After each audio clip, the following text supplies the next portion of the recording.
bahay na kung saan nagtatrabaho si yung Pilipina na namit ko dito. So, parang subdivision din itong tinitirahan niya. Hindi katulad doon sa accommodation namin na parang, alam mo yun, talagang village talaga. Ito parang subdivision na, tignan mo. Ang ganda.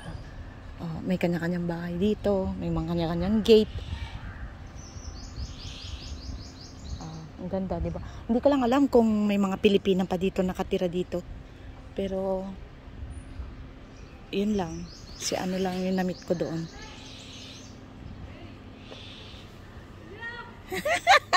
Dito na lang. Sige lang, bihis ka lang ha. Hintayin kita dito. Ha? Sa loob? Paano tong kausapin mo ng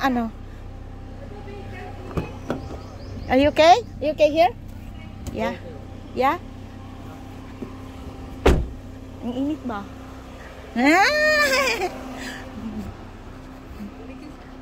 Saan ba tayo pupunta? Kahit saan. Okay.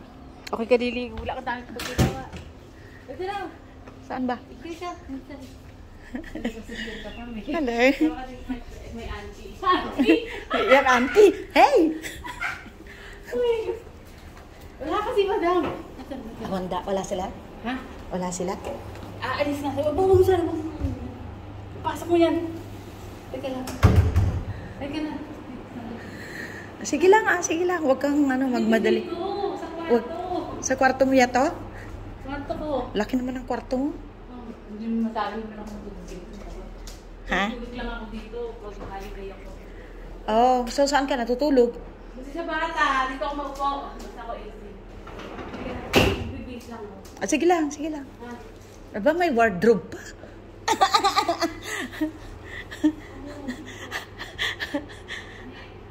Ang ganda ng kwarto mo, ang laki.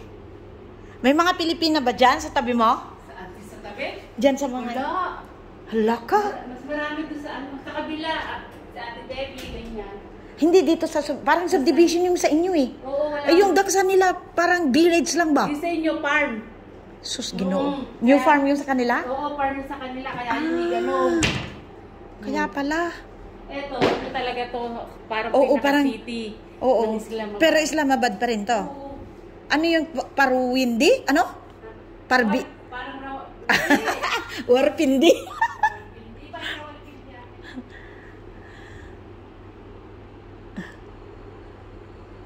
Tagalago na daw shit, guys.